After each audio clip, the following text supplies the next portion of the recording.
তৃতীয়বাৰৰ বাবে মোদী প্ৰধানমন্ত্ৰী হ'ব পাৰিবনে?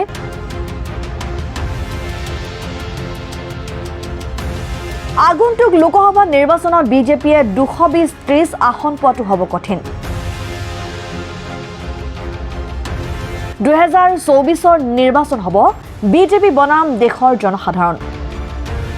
মোদী চৰকাৰৰ কাম কৰাৰ ধৰণ গণতান্ত্ৰিক নহয় নেকি? নিৰ্বাচনী বন কেৱল ভাৰতৰ নহয়, বিশ্বৰ আটাইতকৈ ডাঙৰ কেলেংকাৰী।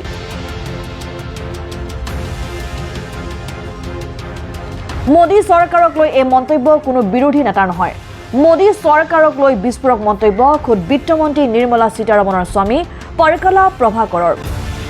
বিজেপিয়ে এইবাৰ 220-30 আসন পোৱাটো কঠিন হ'ব বুলি বিস্ফোৰক মন্তব্য কৰে দেশৰ প্ৰখ্যাত অৰ্থনীতিবিদ ৰাজনৈতিক বিশ্লেষক পৰকলা প্ৰভাকৰে। মোদী চৰকাৰৰ কাম কাজ কৰাৰ যি ধৰণ সেয়া কোনো কাৰণত গণতান্ত্ৰিক হ'ব নোৱাৰে বুলিও কয় প্ৰভাকৰে। নিৰ্বাচনী বণ্ডক লৈ বিত্তমন্ত্ৰী নিৰ্মলা সীতাৰমণৰ স্বামীৰ পৰকলা প্ৰভাকৰে কয় যে নিৰ্বাচনী বণ্ড এক ডাঙৰ কেলেংকাৰী।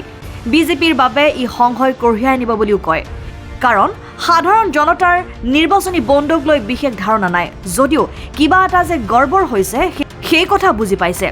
ইফালে মূল্যবৃদ্ধি আৰু নিবনুৱা সমস্যাক চৰকাৰে সহজভাৱে লোৱাৰ পৰা বিৰত থকাৰ আহ্বান জনায়, কাৰণ দেশৰ নৱপ্ৰজন্ম আজি সংস্থাপনৰ বাবে গাজা যাবলৈ প্ৰস্তুত।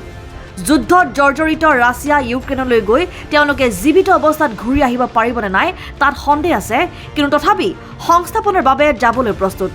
লগতে কয় বিজেপি শাসনলৈ আহিলে দেশৰ নক্সাই সম্পূৰ্ণৰূপে সলনি হৈ যাব। এইবাৰ বিজেপি জয়ী হ'লে লালকিল্লাৰ পৰাই মোদীয়ে মুকলিকৈ হিংসাত্মক ভাষণ কৰিব বুলি কয়।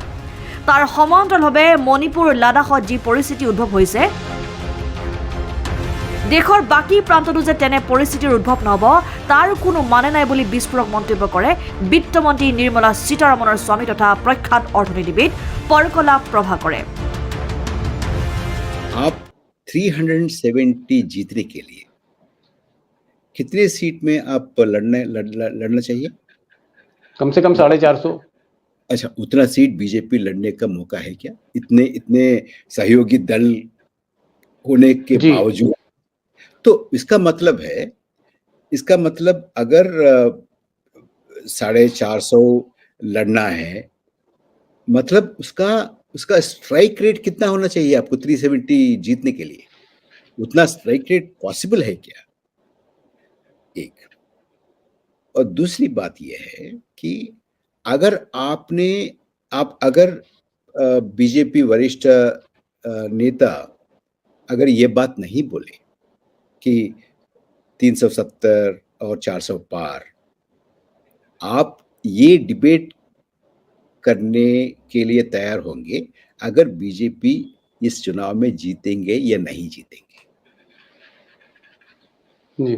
आप अभी ये 370 संभव है, 400 पार संभव है, ऐसा डिबेट क्यों कर रहे हैं? इसीलिए कर रहे हैं कि वो बोले थे। अगर वो नहीं बोला होगा तो आप ये डिबेट करेंगे कि अगर बीजेपी इस चुनाव में जीत पाएगी नहीं पाएगी। देखिए ये ट्रिक आप बोल रहे हैं ना, ये ट्रिक है, जुमला है, ये जुमला है। आपका नजर अगर ये जीतेगी ना जीतेगी इस बात से, अगर ये 400 पार करेगी या नहीं करेगी, उससे आपका दृष्टि उसमें जाने के लिए ये एक जुमला है। लेकिन इतना मैं बोल सकता हूँ कि मैं बहुत घूम रहा हूँ, लोगों से बात हो रही है, मैं सिर्फ एलिट से नहीं लेकिन आम जनता से भी बात, जी आम आदमी नहीं, आम जनता से जी। तो मैं कुछ दिन पहले मैं पुणे में था, उससे पहले मैं अहमदाबाद गया था, इससे पहले मैं बहुत घूम रहा हूँ, मैं किताब की वजह से बहुत मीटिंग्स चल रही थी, मैं जा रहा हूँ। देखिए ये इलेक्ट्रल बॉन्ड का, ये मोदी गेट का ये जो है ना घोटाला कांड बाहर आया जी।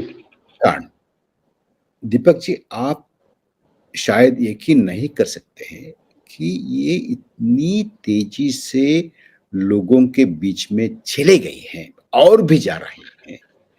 कि इतना चर्चा हो रहा है इसके बारे में, और अब तक जो है ना, मैं ना खाऊंगा ना खाने खाऊंगा ना दूंगा, खाने।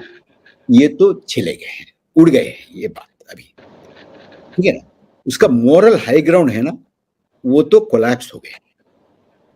वन, और कुछ लोग ये भी पूछते हैं कि अच्छा, ये इलेक्ट्रल बॉन्ड का इसका डिटेल्स आम जनता को कुछ मालूम पड़ेगा क्या?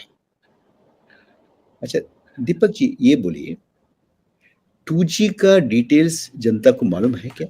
मालूम कर सकते हैं जनता, लेकिन इतना उनके मन में स्पष्ट में आ गया है कि ये कुछ हुआ है, गड़बड़ हुआ है, लोगों का मानना है। वो पैसा खा गया है, ये तो बहुत बहुत जोर से चले गए हैं, बहुत तेजी से चले गए। और अभी इस नैरेटिव के ऊपर भाजपा का और सरकार का पकड़ नहीं रही, ये नैरेटिव उनके हाथों से चले गए हैं।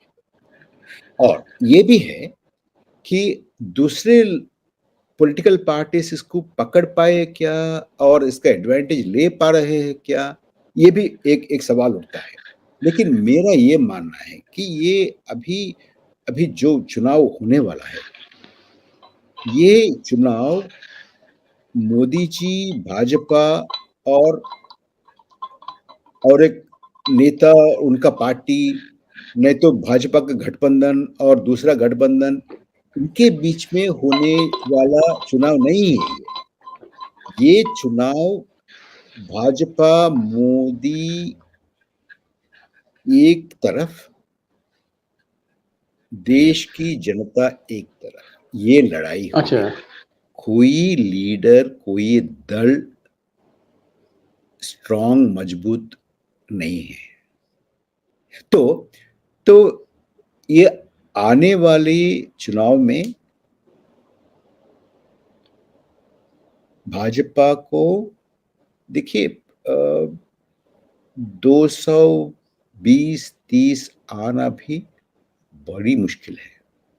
आप देखिए बेरोजगारी, महंगाई, और जी। इतना अनरेस्ट है देश में, मणिपुर, लद्दाख, इसका असर आप इसको अंडरस्टेट मत कीजिएगा।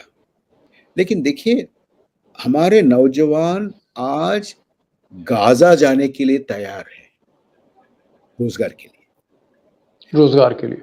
ये भी जानते हैं कि वहां युद्ध है, वो हाँ, रशिया जा रहे हैं, यूक्रेन जा रहे हैं लोग। यूक्रेन जा रहे हैं और गाजा जा रहे हैं। ये मालूम है कि वो जीवित आ सकते या नहीं आ सकते, ये शक है, फिर भी जाने के लिए तैयार है। आप देखिए, इतना सीरियस है बेरोजगारी। एक बात तो अभी तक तो हम सब लोगों को साफ हो गया कि अभी जो गवर्नमेंट है दिल्ली में, सरकार जो है दिल्ली में, ये डेमोक्रेटिक नहीं है।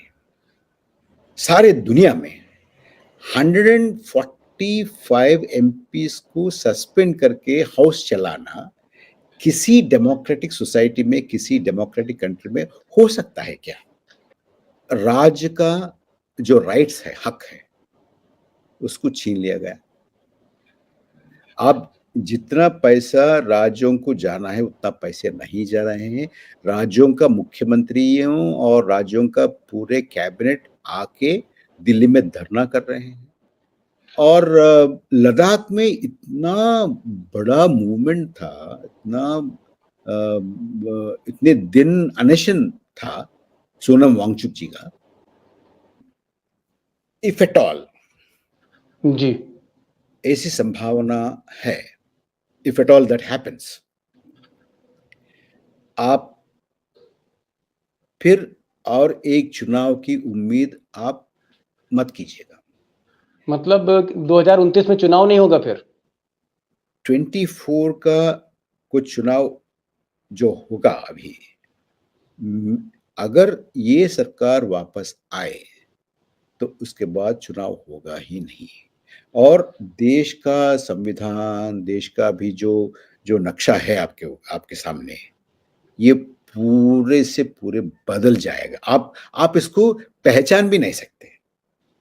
और एक बात, अभी जो उसको काटो, उसको ये करो, उसको बाहर कर लो, उसको जाने दो, उधर पाकिस्तान जाने का है, ये इसको ये करना है, ये ऐसी ऐसी बातें आप सुने दे रहे ना आपको, इधर से उधर जी हाँ, से, सुनते हैं। हाँ। उत्तराखंड से और धर्म संसद से, इधर से उधर से, इसको ये नहीं खाना है, उसको वो नहीं खाना है, ऐसे ऐसे ऐसे सुन रहे हैं ना आप। ये जी। ऐसी बातें आप ऐसी बातें लाल किले से सुनेंगे। ओहो, मतलब आप कह रहे हैं कि ये बातें प्रधानमंत्री खुद कहेंगे लाल किले से, यानी सरकार खुद कहेगी ये कि यूनिफॉर्म सिविल कोड आएगा, ये करो, ऐसा करो, वैसा करो। ये आहिस्ता आहिस्ता, चुपके चुपके विस्परिंग कैंपेन नहीं होगा। ये बिल्कुल आगे खुला खेल, खुला खेल, खुला खेल, पूरा पूरा। It won't be Open. dog whistles. It will be open calls. इतना is the danger. That's the And danger. आप ये भी मत सोचिए कि अभी क्या है, वो मणिपुर में हो रहे हैं, हमारे यहाँ होने का संभावना भी नहीं, ऐसे भी मत सोचिएगा। जो आज मणिपुर में हो रहे, आपके इलाके में हो सकता है, हमारे इलाके में हो सकता है, हमारे राज्य में हो सकता है, आपके राज्य में हो सकता है, कहीं भी हो सकता है। और ये भी बोल रहा हूँ कि ऐसी स्थिति जो मणिपुर में है, अभी लद्दाख में है, और अभी ये फार्मर्स के साथ ये दिल्ली के आसपास में हो रहा है, ये पूरे देश पे हो ही जाएगा। न्यूज डेस्क रिपोर्ट, जननी लाइव।